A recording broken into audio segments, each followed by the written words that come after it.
Hey folks, it's Shane. Thanks for taking the time to watch this video. Once again, out for my Sunday afternoon hike and playing a little radio too along the way because you got to. Ham radio wise on my goals, things are going well. CW, I haven't advanced one more lesson on the Coke method using Learn CW online, but I've been just staying where I'm at. I think I practice about every other day. I think I got 3 days in a row once this week, so not quite every day, but I'm not missing too much. And I'm getting that score improved quite a bit, where before I was like 30% wrong. Now I'm down to 10 to 5, so I'm about ready to move on to the next level.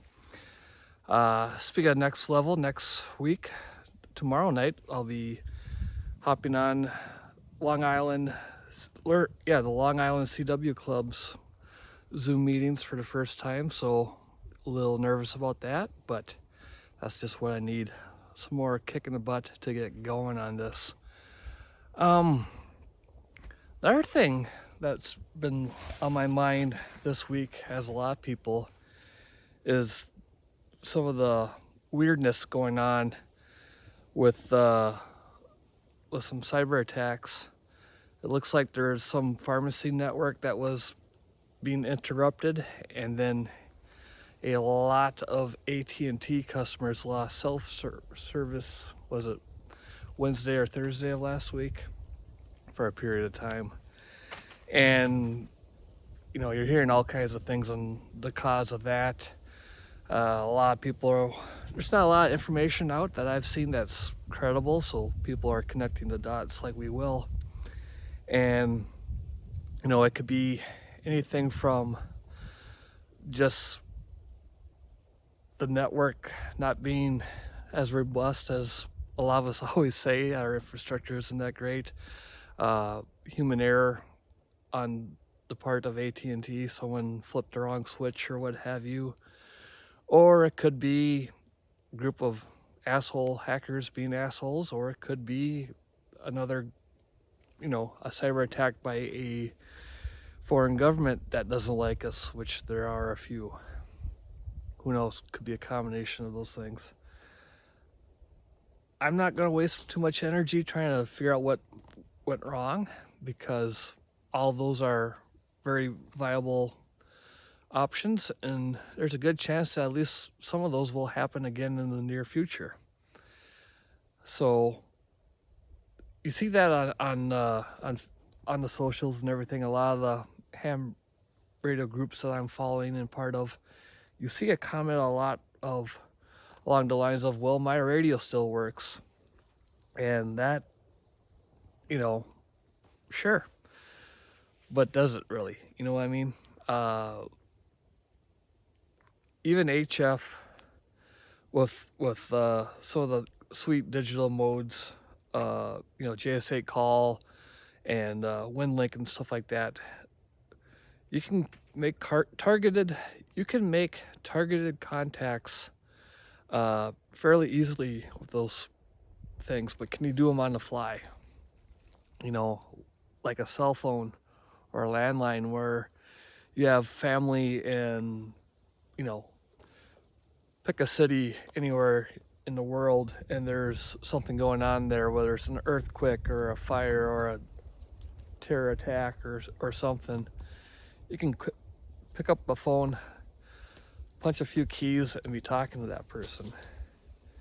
It's a little more involved to send that person a JS8 call or everything like that, just to set up and everything, especially if they're not a ham. Then it gets even more into it. So I know it's easy for us to say, yeah, I can make a contact whenever. I know how to work my radio, but to actually do it is another thing.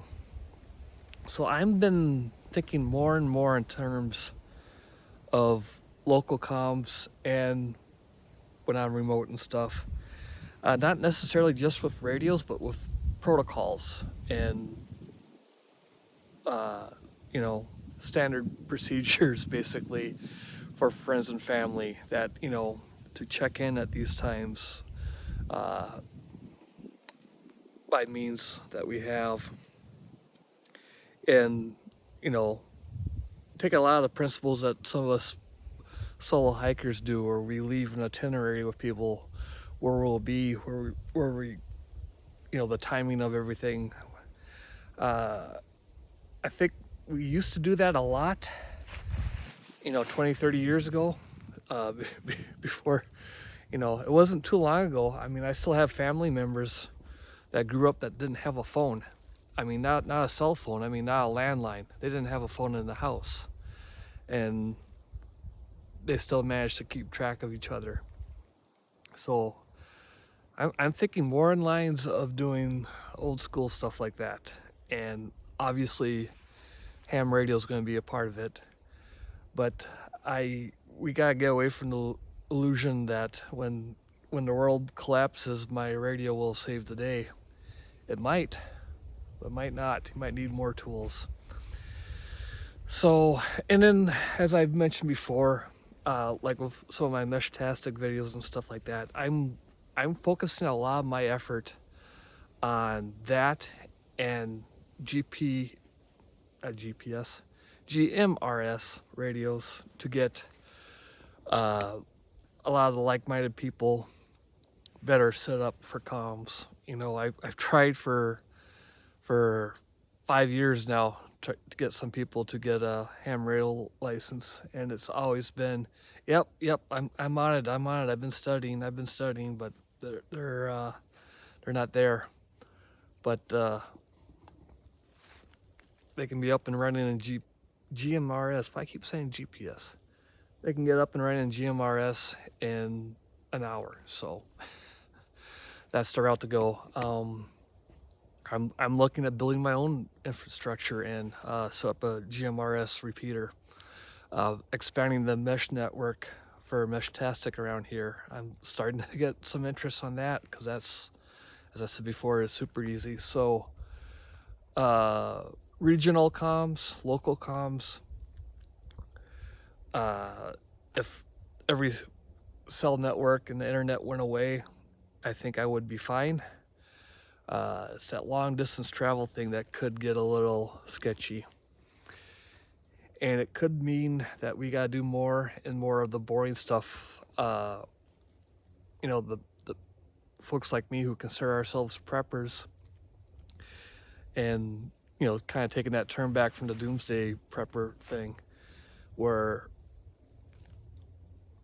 what we're focusing on is not the fun stuff, not the cool guy, range guy stuff, the tactical gear and all that, but the boring stuff, the logistics, the practice, the networking.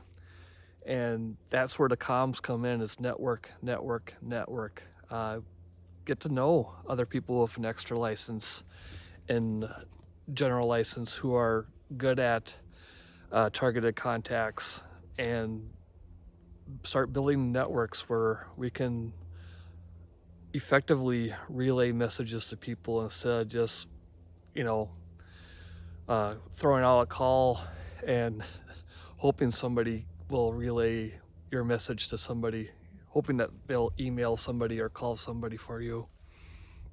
We gotta find people that we know and trust, not only trust them as a human being, but trust their abilities and that kind of stuff. So yeah, just some heavy thinking this week, but it's stuff that we should really do. It's so easy for us to say, well, the solution's a new toy, the new technology, the new whiz bang radio, and that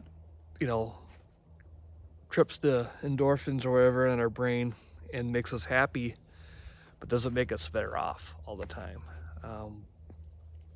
Obviously, I like technology and stuff, but we gotta practice those skills that make that technology capable to its full potential. So there, a lecture this week on practice. So I better get back to my hike. My heart rate's down and I gotta get back up. Have a good one, folks. And if you're still watching, I really appreciate your support. Have a good one.